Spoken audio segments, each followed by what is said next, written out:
INEC begins collation of results. INEC begins collation of Rivers State governorship results in Port Harcourt. President Muhammadu Buhari reinstates a resolve to ensure the best for the country.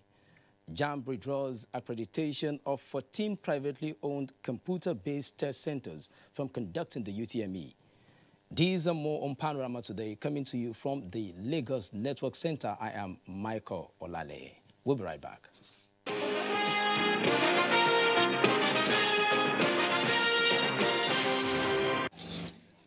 Collation of results has begun in Port Harcourt, Rivers State. Let's join Onongiye Fineface for details. Well, the collation has already commenced here at the State INEC Collation Office in Rivers State. So far, 2 local government collation agents have given their results. The local governments include Falga, which has 20 votes and a total result totals of 485,238 votes. From the results declared for Falga so far, the Accord Party has 1,457 votes, AAC 11866, while the PDP has 40197.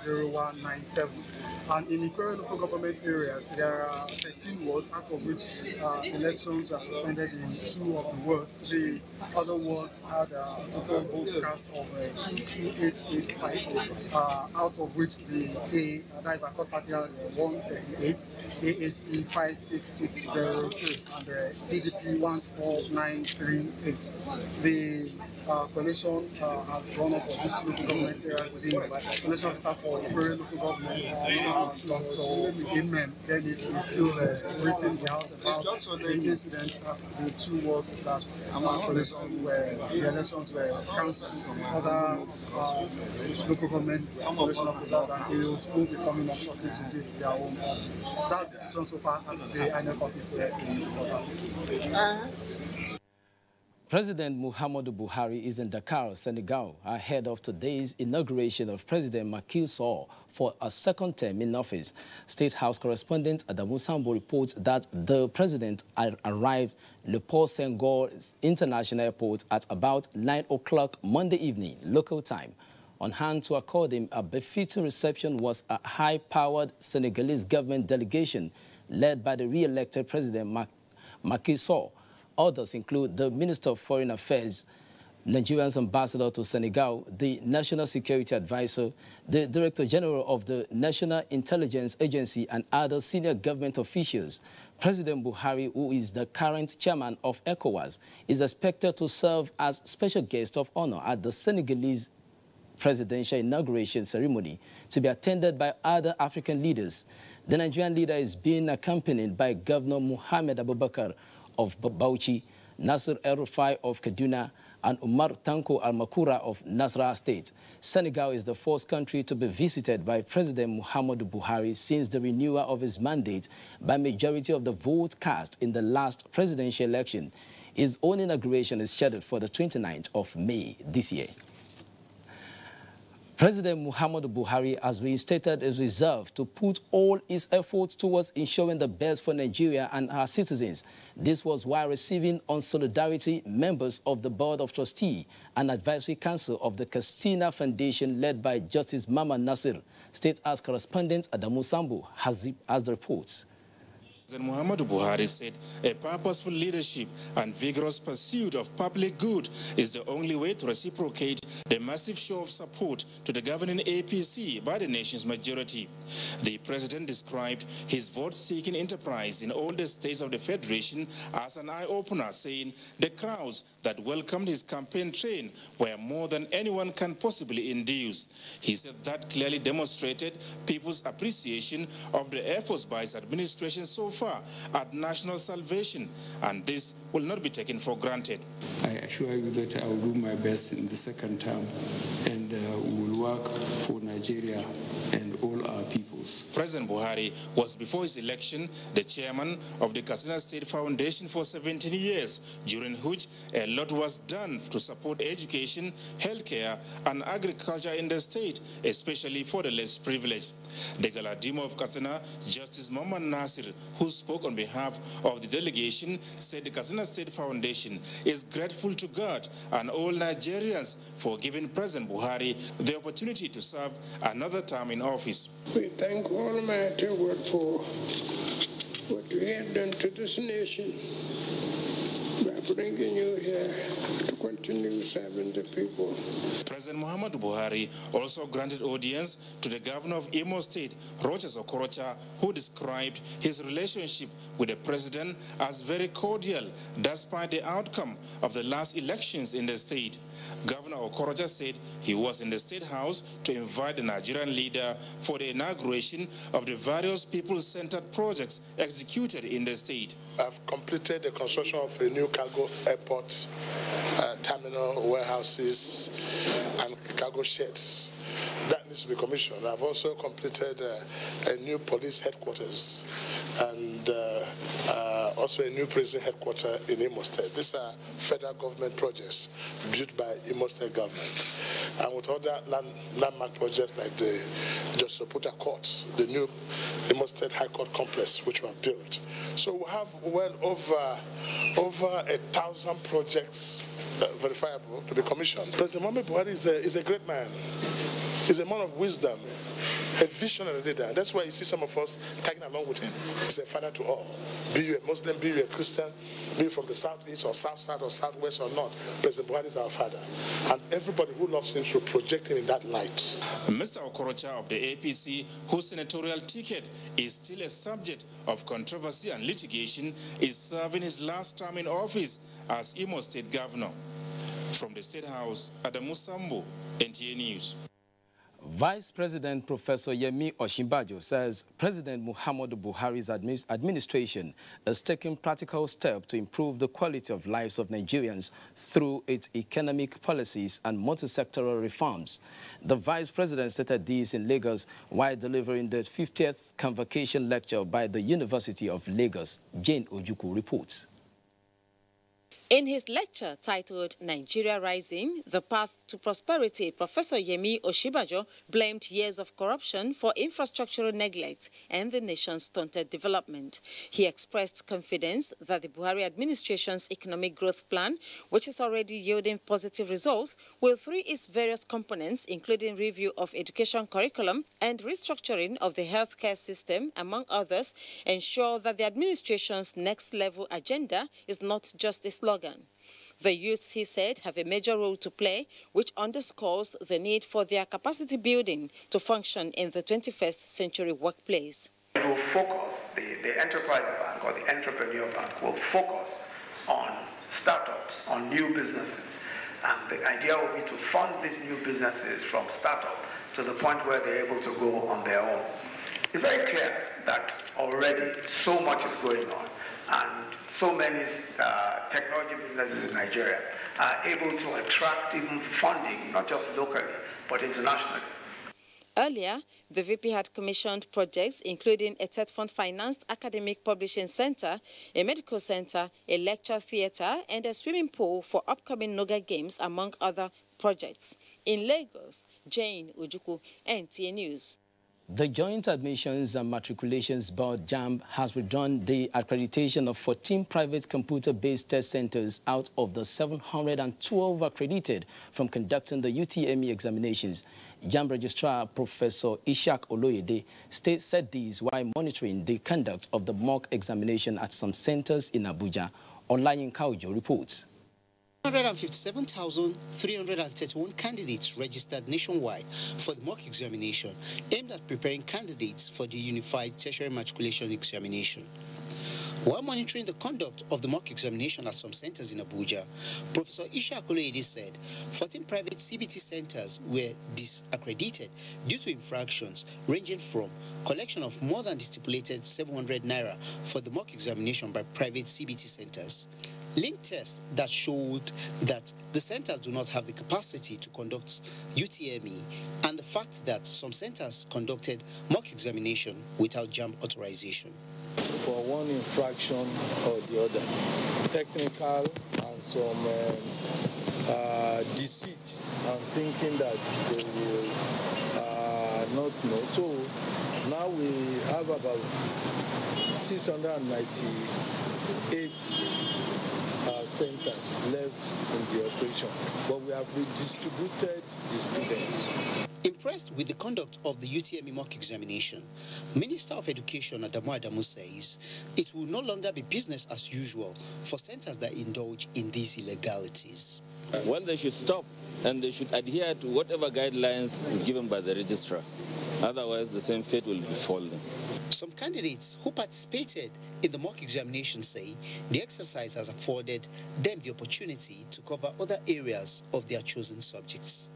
That's for government and CRS. I really need to put more effort inside. It will be recalled that during the JAMB stakeholders meeting last month, the board said candidates without biometric verifications will be delisted from sitting for the examination.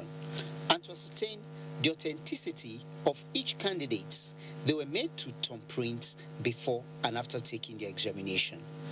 Olainka Ojo, NTA News. To whom much is given, much is expected is an age-long saying which resonates with the 9th Assembly. In this regard, it becomes expedient that the newly elected federal lawmakers are given the prerequisite orientation that is expected to engender cordial working relations with other arms of government, specifically the executive. National Assembly correspondent Kenneth Nani reports on the first of a week-long orientation held in Abuja.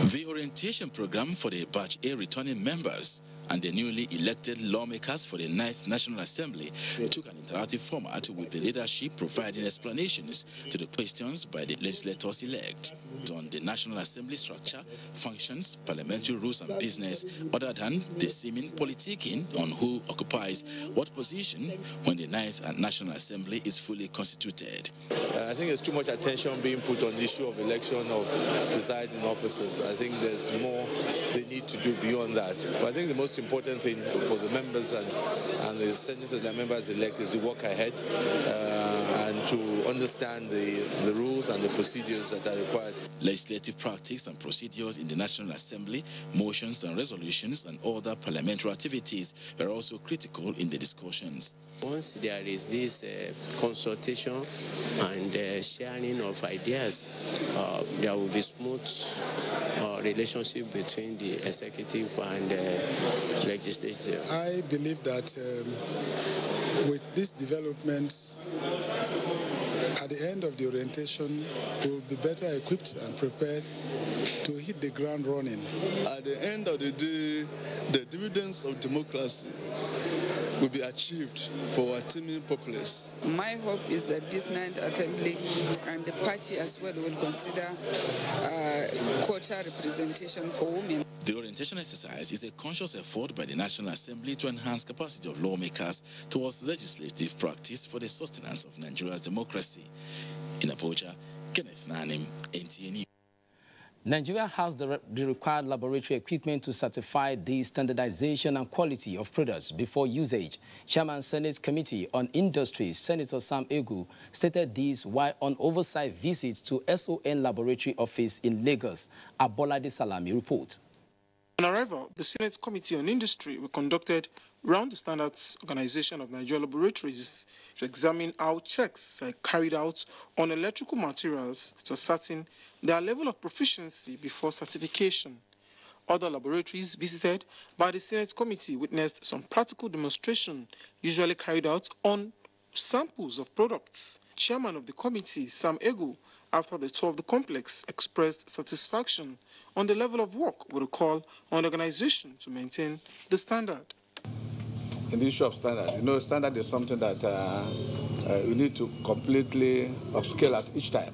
So they need to be very versatile issues concerning standard. This issue of keeping standards, I think SON also needs to market itself a lot more, not only within the confines of Nigeria, but in the whole West Africa. Director General Standards Organization of Nigeria, Osita Boloma, assured the committee members that the focus of the labs, which include life-endangering items, as well as agri and allied products, will not be compromised. Like standard, it needs continual improvement. So our services and quality of our services should also continually improve to be better positioned to improve the life of Nigerians through standards. The DG, Standards Organization of Nigeria, also added that Nigeria has the biggest laboratory complex in sub-Saharan Africa, located in Ogba, Lagos. In Lagos, Abolade Salami, NTA News. Away from budget defense matters to the judiciary now, the suspended Chief Justice Walter Onoge has opened his defense in the alleged false declaration of assets at the Code of Conduct Tribunal. The defendants call as false witness at the day's sitting. Dele Atumbi reports.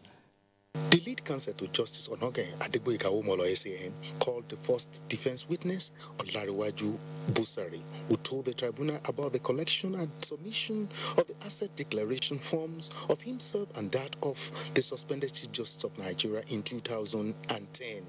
Olariwaju Busari, who is a staff of the Supreme Court, is the driver attached to the suspended Chief Justice of Nigeria, Walter Onoge, since 1999 as a justice on the bench of the Court of Appeal.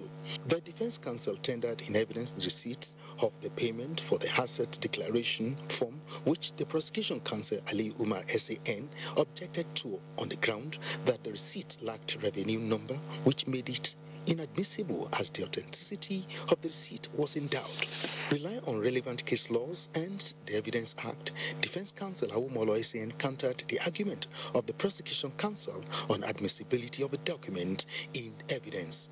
Awomolo SAN pointed the attention of the tribunal to 3 grounds on the admissibility of a document. They are its relevance to the fact in issue, originality of the document, and no vitiation of same by any law.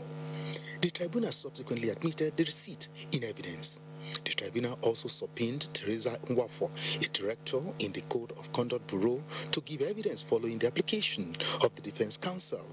The tribunal adjourned till Wednesday, 3rd April 2019 for further hearing.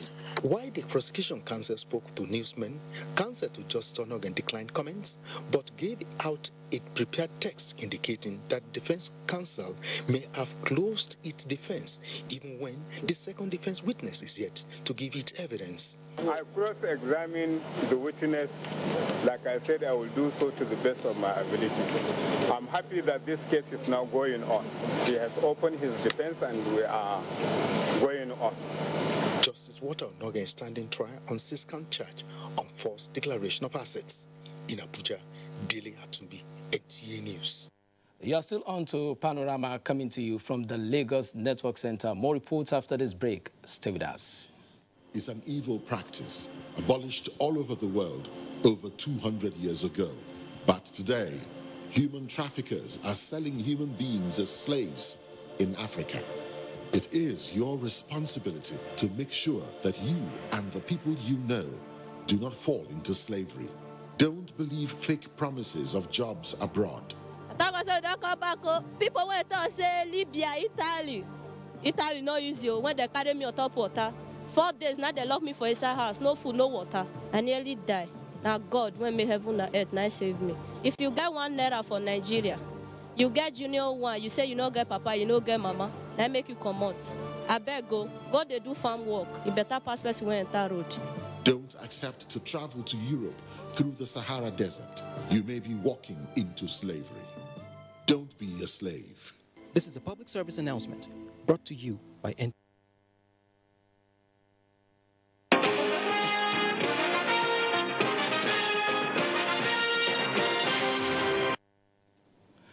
Gluttony are still there.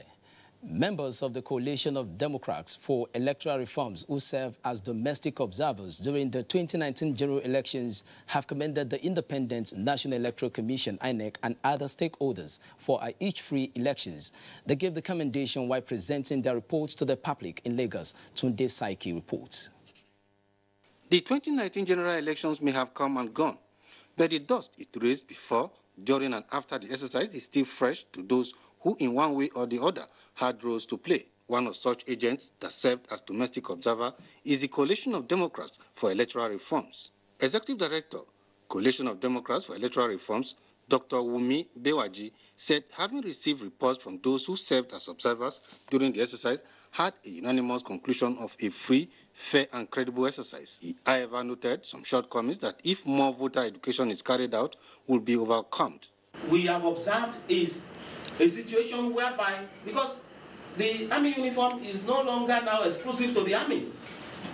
Some militant organizations now have access to army uniforms. So these individuals wear army uniform and perpetrate dastardly act in the name of the army. He also recommended an incentive called Voters Participation Certificate, attendance benefits to check voter apathy. You want to apply for employment into the civil service. You want to go for NYSC. You want to take driver's license. You want to obtain international passport. You must have both your PVC and your VPC, your Voters Participation Certificate, to show that you are a responsible citizen. The Coalition of Democrats for Electoral Reforms also advocated the use of technology in future elections. In Lagos, Tunde Saiki, NTA News. The management of National Inland Waterways Authority is set to enforce full compliance to safety regulations by boat operators to guarantee passengers' safety. This came to the fore following the arrest of 2 persons in connection to a recent incident where students were conveyed without life jackets. Dr. Oguyemi has the details. Incidences of boat mishaps leading to loss of lives are preventable when operators do the right thing, in collaboration with efforts of regulators on ensuring safety on the waterways.